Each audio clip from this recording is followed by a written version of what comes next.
Hello, welcome back to Sokobond. Let's continue on. So last episode we finished Kappa. We finished Iota and Kappa. Kappa.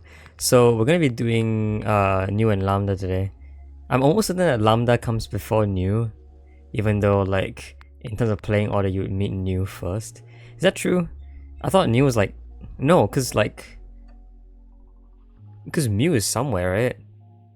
I don't know. Whatever it is. Let's see. Yeah, I know that epsilon comes after delta immediately. That's why it's E.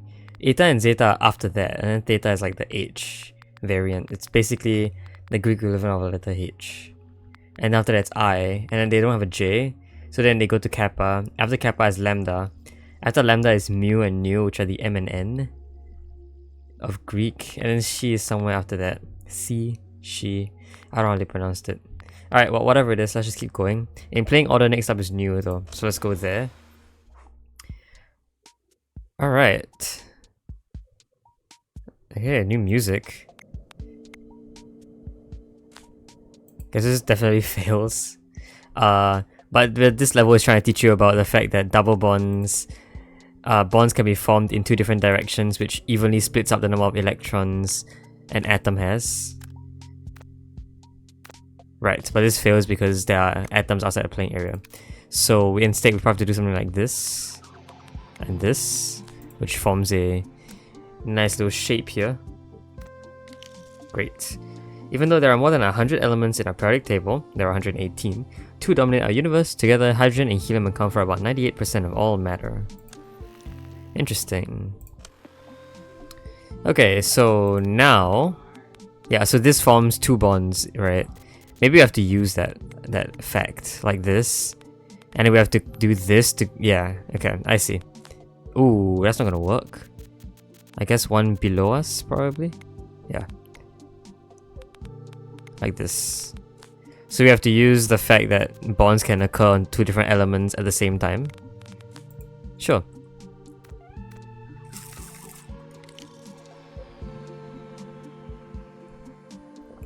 When it was first invented, 7-Up was called bib label lithiated lemon lime soda.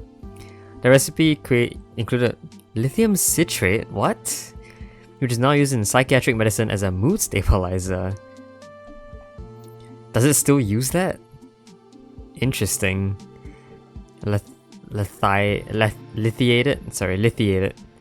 Bib label lithiated lemon lime soda. That is odd. I hope they don't still use lithium citrate now. Yeah. But I suppose lithium is pretty similar to sodium in terms of chemical properties. So, okay. So what happens if I did this? So, okay, here you can see that after forming bonds here, each of these nitrogens have two left. So one bond is formed here and one bond is formed here from this nitrogen, and this nitrogen forms another bond upwards. But that leaves an electron here and electron here, which doesn't work. What about if I did this? Could try that. No. Okay, interestingly enough, I see why this doesn't work. If this were to happen, this wouldn't form a bond of anything because it touches both ends, and with only one electron left, it gets confused as to which one to bond with, right? Yeah, it's confused. So it doesn't bond with anything. I can't really move this in any other way after this though. I can do this. Oh, and doing this forms another bond like that? What? Wait, so let me watch that. It moves and then a bond forms automatically, despite these both being moved at the same time. I guess that makes some sense. Probably don't want to do that though. Do I want to do this? Maybe. Yeah, if I did this, well, I mean that would fail. So no. So maybe not from the top, from the side. But from the side, doesn't really help us because two electrons don't really do anything together anymore. And this doesn't work because this just fails, like it just puts something out the play area immediately. So no. Maybe the point is to not to do that.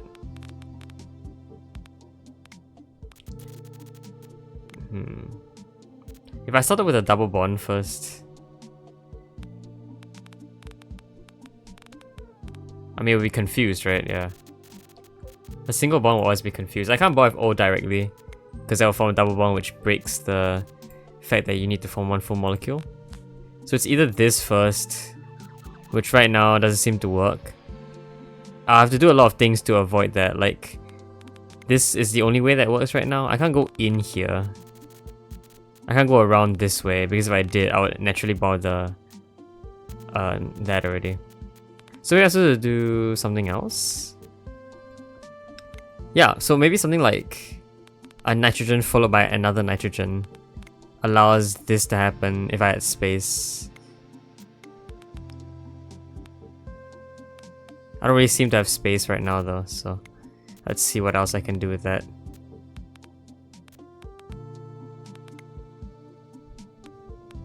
Maybe this, no. Like, if I did this, right, maybe this works. Oh, no it doesn't. This empty block is there for a reason. But moving right here would solve the puzzle. It doesn't though, because we don't have space to move right. And obviously,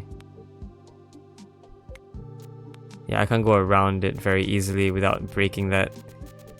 So does something else happen here?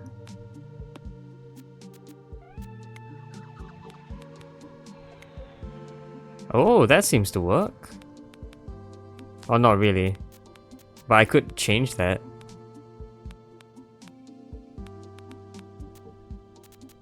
Like this.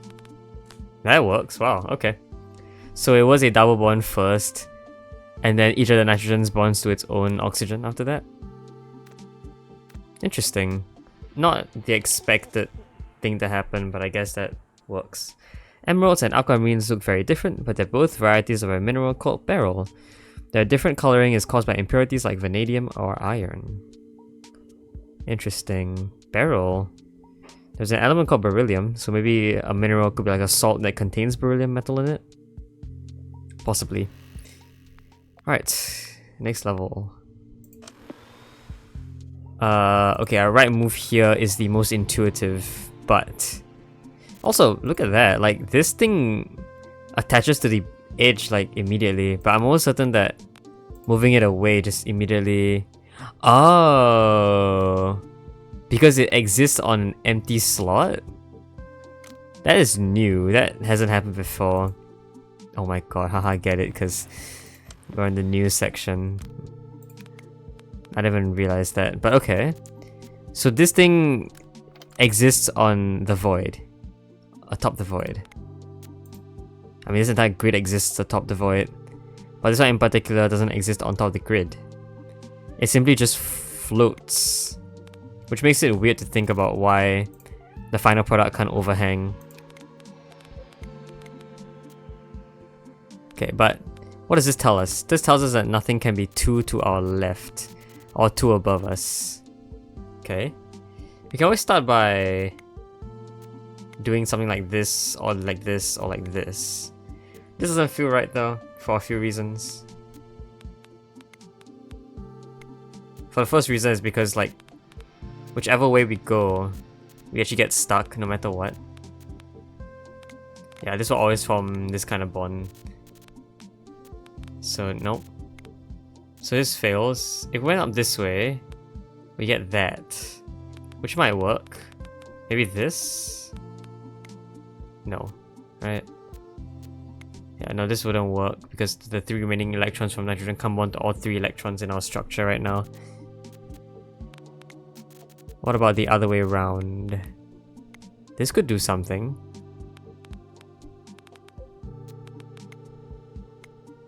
No, doesn't do anything for us. And this doesn't work either.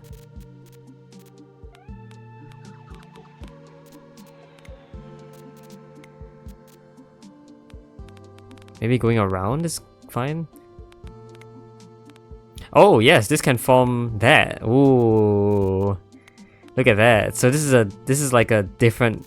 We've seen this mechanic before, I think, where using 2 different elements to bond to the same unbonded element. I think we did that like last episode. I don't remember though. But basically what happens here is that when you move down, all available bonds form. And that actually just perfectly solves the puzzle. Yeah. Okay. Great. So it's like a double bond here, another double bond there. Double bonding being different from what double bond usually means in the chemistry context. Fluoride toothpaste helps fight tooth decay by remineralizing your teeth. Remineralizing your teeth. The fluoride creates crystals which plug gaps in tooth enamel and which are better at resisting the acids that cause decay. Fluoride, not fluorine. Fluorine, the element, is really bad to consume because it is, I think, highly flammable. So fluoride, yeah. Similar to how most salts include elements that are very toxic but themselves are not toxic at all. Generally because these salts are neutralized, so they have 0 pH and may or may not be insoluble, which prevents chemical reactions from occurring. Alright, next up. Wait, is this guy above? Oh gosh. This guy's above the void as well, right? Yeah, it is. How come I never realized? I guess it's just a new thing. Yeah, we've never seen this before. I realized immediately that something was wrong here. If otherwise, yeah, if it was on a regular grid tile, it would just not have any attraction. Like there'd be no, like, you know, transition between this tile that's on and the void. Alright, what if it goes this way? Does it get confused? No, it forms one bond each. That could be useful. So I could go this way. The final result cannot be too below us or anything to our right. Can be above us though. Okay, this definitely just fails, I think. But nothing can be too below us, nothing can be to our right. So this might not be good.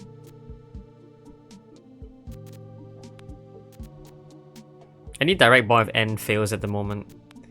So I have to hit something else. So maybe I hit oxygen and then nitrogen.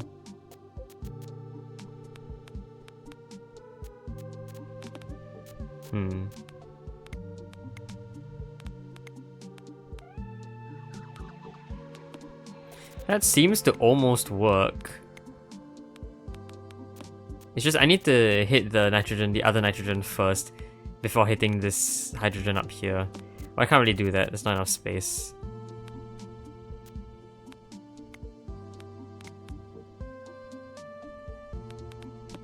Yeah, doing it the other way around doesn't work either. Maybe on this side? That seems slightly better. No. No, nothing can be to my right, I realized that.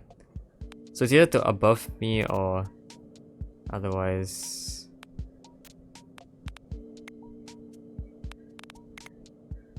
Is this fine?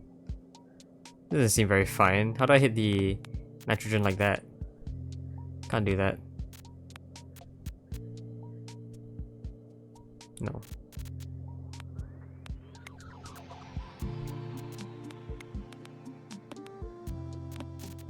That doesn't work either. Okay, maybe not. Let's try not doing that. Is this fine for some reason? This goes too below us, but not directly. Okay, well, this doesn't finish everything off in terms of bonds, so maybe this is better? That looks pretty good, yeah. Alright, so just one change here. So basically what happens is we use these two elements to bond to the same nitrogen again, which allows that to happen, and that solves the puzzle. Awesome. How much tin is in your tin foil? The answer is probably none, as tin foil was just supplanted by aluminium foil in the 20th century. We just use the old name sometimes. The aluminium foil. Tin foil. The people say tinfoil hats sometime, but like I wonder, does tin actually block signals? I don't know if aluminium does. I think aluminium does. So you can use aluminium foil to jam your Wi-Fi router sometimes. If you wrap your router, like the antenna of your Wi-Fi router with aluminium, it doesn't work because metals in general, I think, really like to block off signals from passing through. It's also why in elevators you don't get signals. It's because you're just encased in a box of metal. That's also how Faraday cages works. And it's probably the basis as to why tinfoil hats are a thing. Is to so-called prevent government sent signals from entering your brain. Cool. Alright, level 6. Wow, what is that? That is pretty far away. Okay, so I need to hit... Basically, something has to be above me, basically. Okay, but I do know that I can't directly bomb have any oxygen, so it has to be between two oxygens. And as a result, the last thing I have to do is to enter this way. Right? Okay. So it has to be above me, so maybe this works? Kind of, but not really.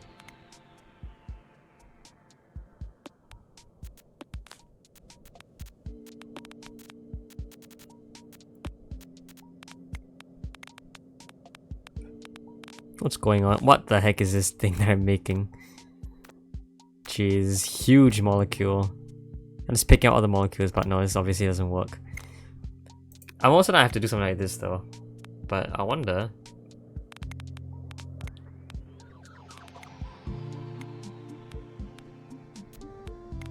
Yeah, I mean, why would this work? I don't know, nothing can be 2 to the right of me, I guess. So this oxygen to the right of me right now is the furthest any oxygen, anything can go. Nothing can be directly above me either, but I feel like that already is prevented by the fact that I have to enter here or here, no matter what. It's still possible to do that if you like, if you know, have something wrap around this way. But right now we're already pretty much in the clear.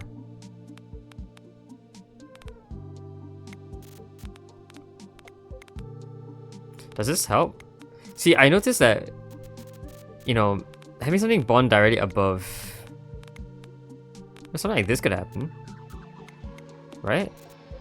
I'll just need to somehow, you know, form a bond with that oxygen over there. Oh, that feels pretty tough to accomplish. Maybe I can do it the other way around instead. No, it doesn't feel very useful. The other way I did it was this, right? And this is good because it forms 2 double electrons which work well with the oxygens. Which is why this felt a bit more promising. Nothing can be 2 to the right of me, so no. Maybe this is better? No, this is actually very similar. Maybe this is fine? This could be fine.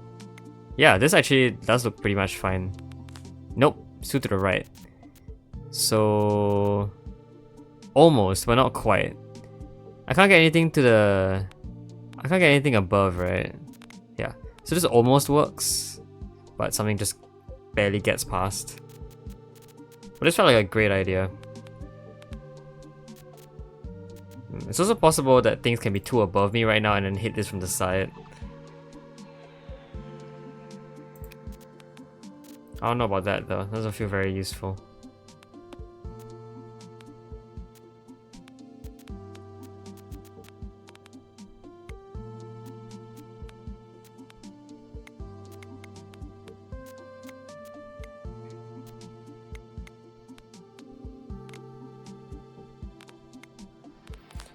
This is so close.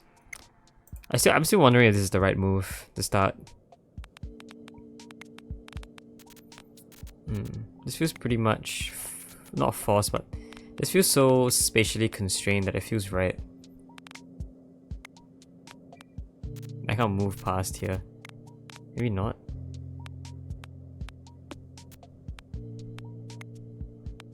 This doesn't feel right. Yeah, again, nothing can be above me, but also this prevents any carbon from doing anything special.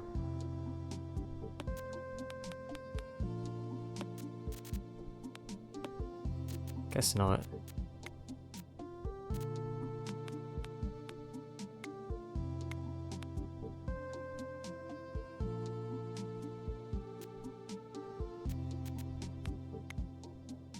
Okay, I feel I shouldn't be bothering doing this anymore. Or going the other way around. Maybe like this is fine? Ugh. I suppose it looks a bit scuffed.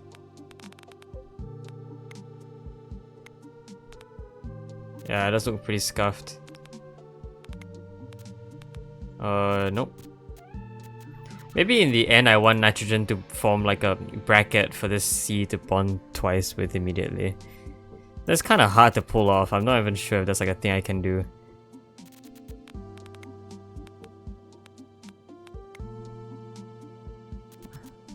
Maybe I can pull it off, but that will require a lot of resources. Right now this doesn't even work. That can be above me. Hold on.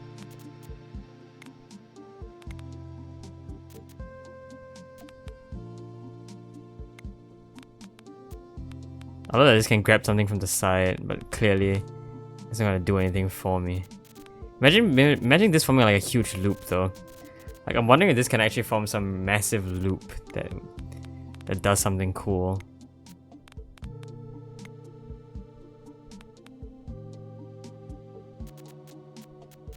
Now I disregarded this being like an actual solution for a few reasons.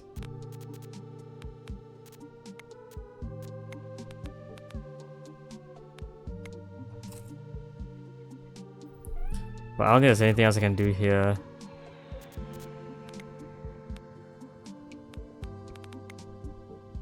There's something that doesn't work either. Maybe this somehow? That seems plausible. It's just nothing can reach the C up there anymore. Is the issue. So maybe I can do something similar up there. Like, I did this, right? What if I did it the other way around? I made a symmetrical movement like that. That's new. And that might work. So what can happen now is... well... this... followed by this... no... followed by this... followed by grabbing it from the side. That would be really cool if I could pull this off.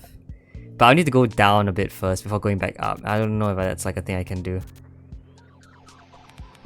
Maybe I can go around like that. Oh, there it is. There it is. Whoa, that's so cool.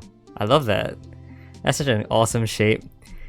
Like firstly, the symmetrical shape of everything here already makes it pretty hard to imagine that like your final solution would also be that impressive.